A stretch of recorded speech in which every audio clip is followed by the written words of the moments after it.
Olá, bem-vindos a mais uma viagem na história. A nossa viagem de hoje nos leva a uma pequena vila nas Ardenas marcada por um massacre, a vila de Malmedy.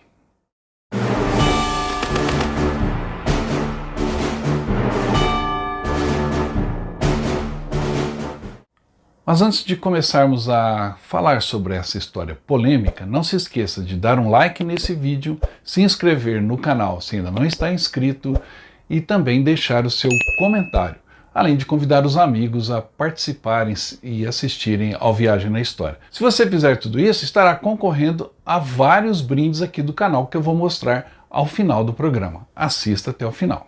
Em nosso roteiro, que a gente faz desde a Normandia, passando pelos campos de batalha da Primeira Guerra Mundial em Ypres e no Somme, por exemplo, Bastogne, nas Ardenas, chegamos à vila de Malmedy. Após passarmos por um caminho cruzando toda a floresta das Ardenas, onde encontramos muitas marcas e muitas placas de locais conhecidos para quem estuda a história dessa batalha, chegar a Malmedy teve um significado especial. Ali ocorreu um massacre polêmico das tropas Waffen-SS durante a Segunda Guerra Mundial contra prisioneiros já rendidos americanos. Era dezembro de 1944 e as forças alemãs estavam desesperadas. A situação da Alemanha não era a melhor durante aqueles tempos difíceis.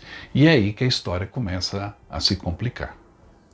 Em dezembro de 1944, a Segunda Guerra Mundial já havia se tornado um jogo sem possibilidade de vitória para a Alemanha. A chamada Operação Vigilância no Reno, também conhecida pelos americanos como a Batalha do Bulge, começou em 16 de dezembro de 1944, como um esforço para dividir os exércitos anglo-americanos e tomar Antwerp. Isso, no mínimo, colocaria os aliados ocidentais de volta aos seus calcanhares, mas Adolf Hitler também esperava que isso pudesse forçá-los a buscar uma paz em separado. Foi uma estratégia nascida do desespero, pois todos com um pouco de sanidade reconheciam que a Alemanha não poderia sobreviver a 1945 sem um milagre. Esse sentimento de desespero apenas endureceu as atitudes entre os soldados alemães, tanto da Wehrmacht quanto da Waffen-SS, na frente de batalha.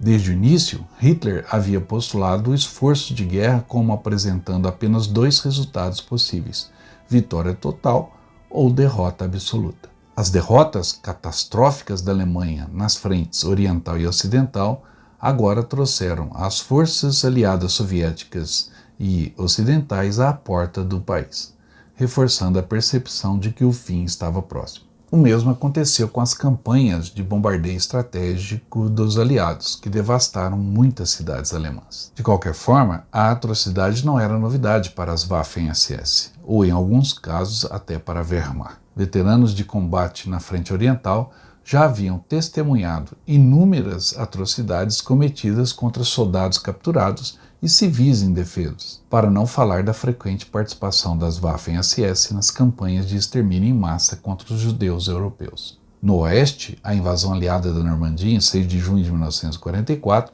desencadeou uma série de crimes de guerra alemães contra soldados aliados, tais como alguns dos paraquedistas americanos, que após terem sido capturados na noite da invasão, foram torturados e assassinados por soldados da Wehrmacht. Ademais, até mesmo civis franceses começaram a sofrer frequentemente com as atrocidades perpetradas pelos ocupantes alemães. A mais notória delas ocorreu em 10 de junho de 1944, quando uma companhia da 2ª Divisão SS das Reich assassinou cerca de 642 civis franceses na vila de Oradour-sur-Glane. Tais eventos formaram o contexto para o notório assassinato de dezenas de soldados americanos em Malmedy, na Bélgica, em 17 de dezembro de 1944.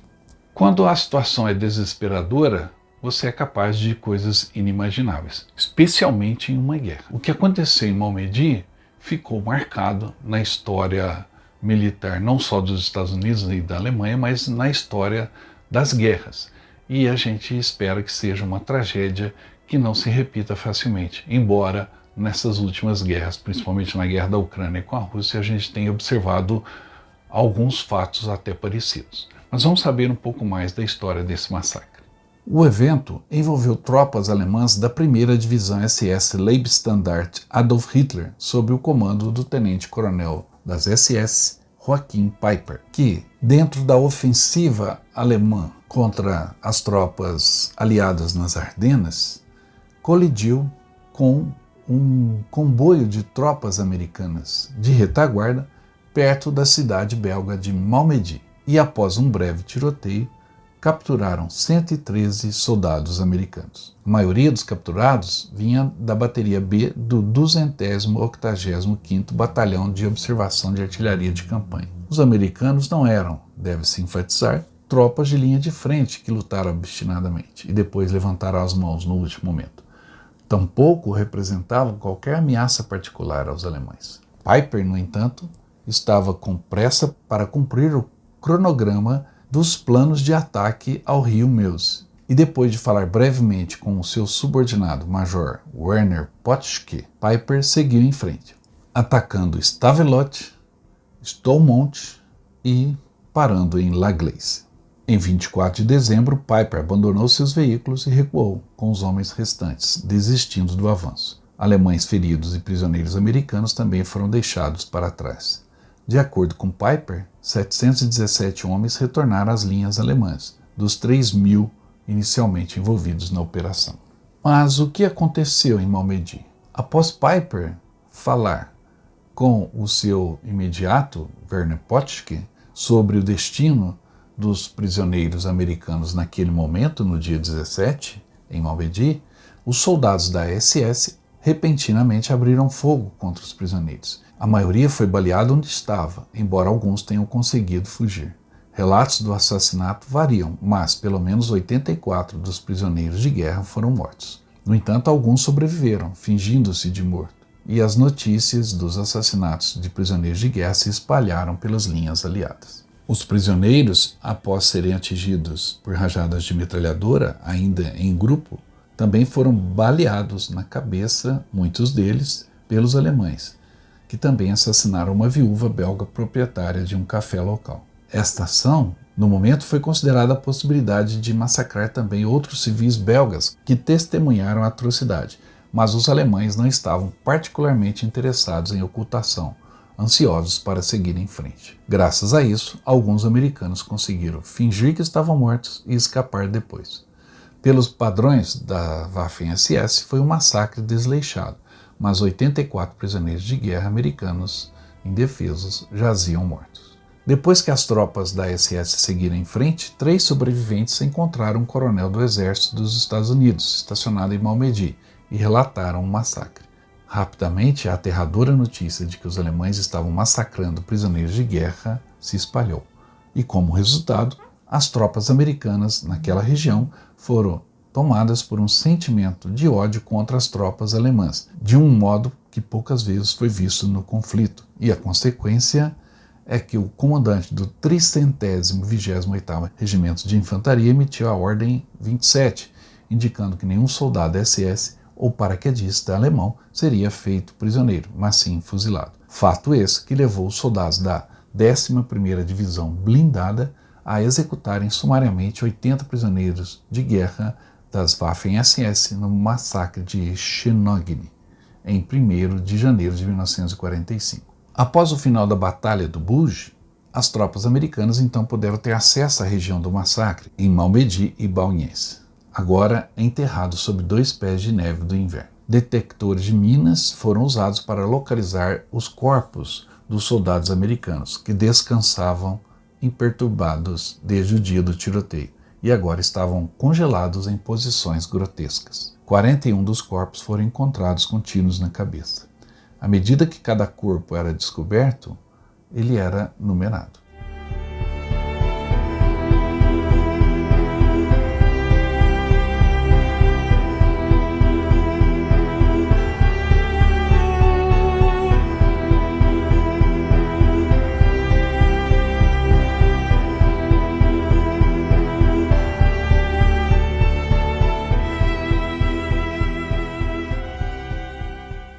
Este é um lugar triste, um lugar trágico, de uma tragédia dentro de outra tragédia que é a guerra. Exatamente nesse ponto, 84 soldados do exército americano foram sumariamente executados pelas tropas Waffen-SS durante o ataque dos alemães em Bastogne, na região de Bastogne, nas Ardenas, exatamente aqui em Malmedy, que faz parte deste avanço alemão na Batalha das Ardenas. Quando os alemães chegaram em Malmedy, eles tinham pressa, não tinham tempo de cuidar de prisioneiros. E a solução encontrada por eles foi simplesmente executarem 84 soldados americanos que já haviam se rendido e não representavam nenhum perigo. O massacre de Malmedy ficou marcado nos anais da história militar americana. E um exemplo de como uma guerra pode transformar homens que, diante do objetivo militar, da ordem dada, não podem perder tempo. Mas nada justifica o que foi feito aqui.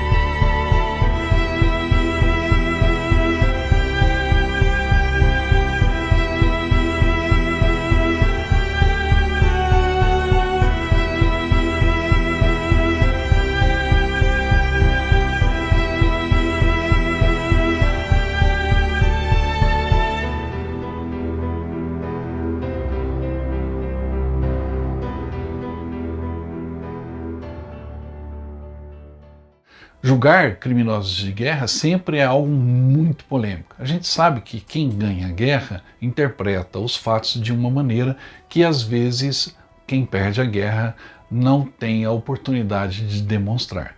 Mas quase sempre os perdedores são acusados de crimes, julgados e condenados por estes crimes. Mas o que aconteceu com as tropas envolvidas no massacre de Malmedy foi no mínimo surreal. Vamos saber um pouco mais sobre as consequências, o julgamento e os desdobramentos do massacre de Malmedy. Após a derrota da Alemanha nazista, 74 ex-militares da SS, incluindo Joachim Peiper e o general da SS Sepp Dietrich, foram julgados por um tribunal militar dos Estados Unidos para crimes de guerra em relação ao massacre.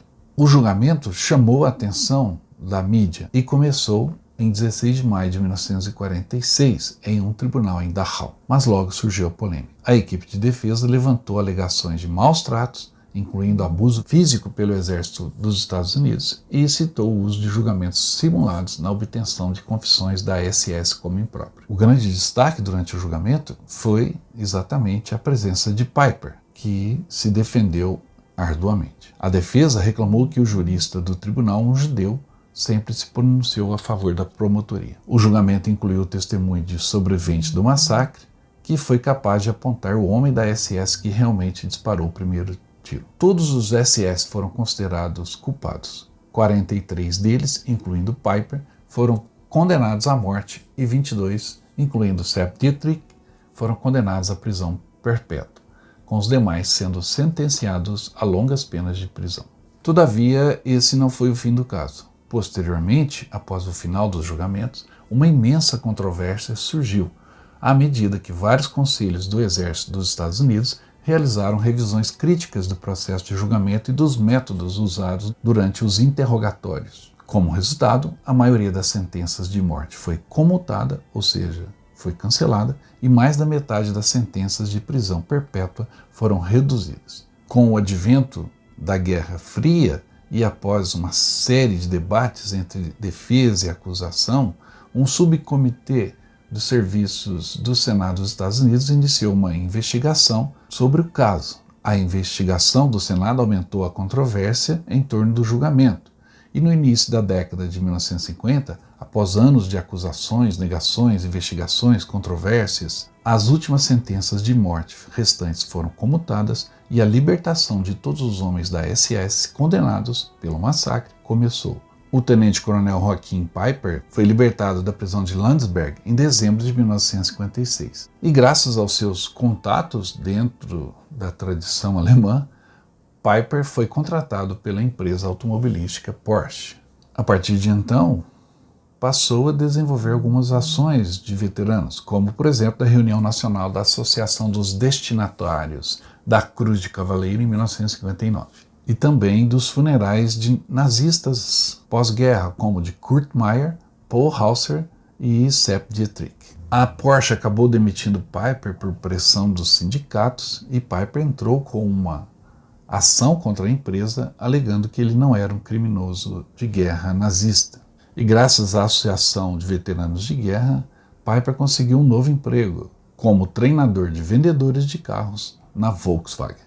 Nesse período pós-guerra, Peiper também foi acusado de comandar o massacre de aldeões na vila de Beauvais, na Itália, mas o julgamento foi inconclusivo. Na década de 1960, o Obersturmbannführer Joachim Peiper se transformou num ídolo dos americanos, ou pelo menos de parte dos americanos que romantizavam as Waffen-SS como heróis de guerra alemães, em vez de criminosos. Em 1972, Joachim Peiper e sua esposa Sigrid mudaram-se para a vila de Travers, Haute-Saône, no leste da França, onde ele possuía uma casa. Sob o pseudônimo de Rainer Buschmann, Peiper trabalhou como tradutor autônomo de inglês para alemão, traduzindo livros de história militar. Apesar de sua biografia e de trabalhar sob pseudônimo, eles viviam sob seu verdadeiro nome alemão, Joachim Peiper, e logo atraíram a atenção dos antifascistas. Em 1974, um membro da resistência francesa reconheceu Peiper e relatou sua presença na França metropolitana ao Partido Comunista Francês.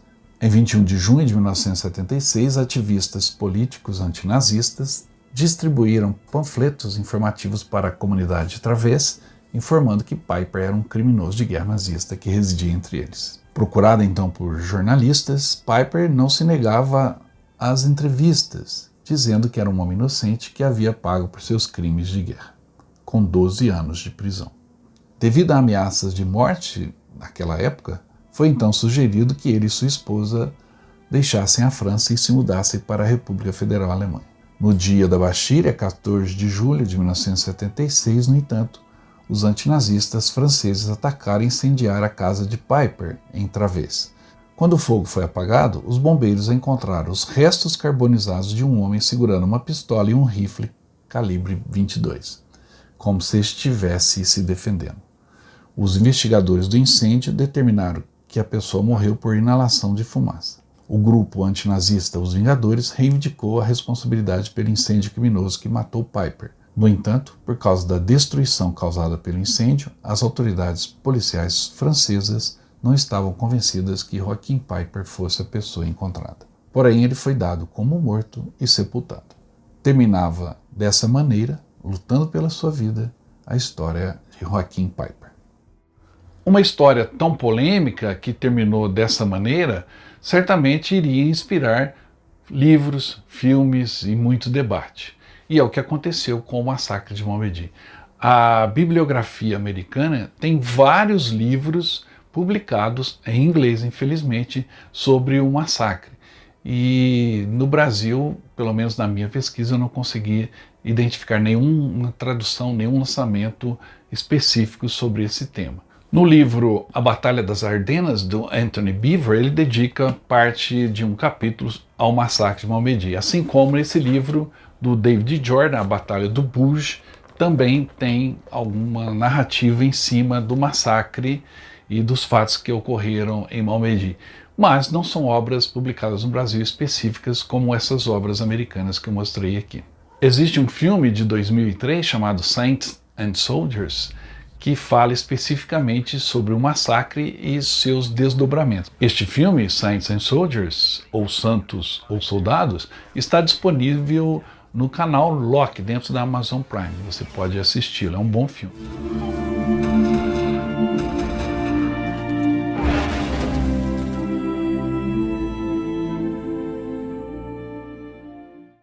Outro filme também que aborda esse tema, mas não é específico sobre ele, mas sobre a batalha como um todo, é o filme A Batalha do Búgio, ou Uma Batalha no Inferno.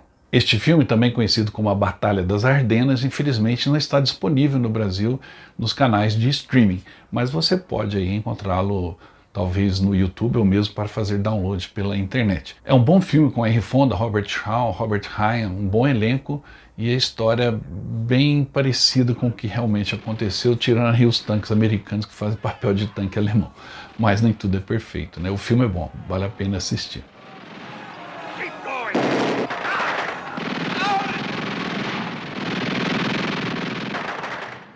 Uma outra consequência do massacre de Malmedy é que ali, próximo ao local aonde está o monumento em lembrança aos 84 americanos assassinados pelos Waffen-SS em 1944, é o museu da vila de Bauense, que é a irmã de Malmedy. As duas vilas quase que formam uma cidade só, então o museu de Bauense é muito interessante, tem um acervo original ali da região que foi organizado pelos moradores após a saída dos alemães e dos aliados. Eles juntaram alguns objetos e tem um museu interessante que é bem ao lado do monumento, caso um dia você vá visitar. Espero que seja conosco em um dos nossos roteiros aí. A gente sempre passa por Malmedy e por Bastogne e por todos esses caminhos aí. Espero que você se junte a nós no próximo grupo, entre em contato o mais rápido possível. Então ali tem o Museu de Bauense, que você complementa a sua visita ao Monumento aos Mortos em Malmedy.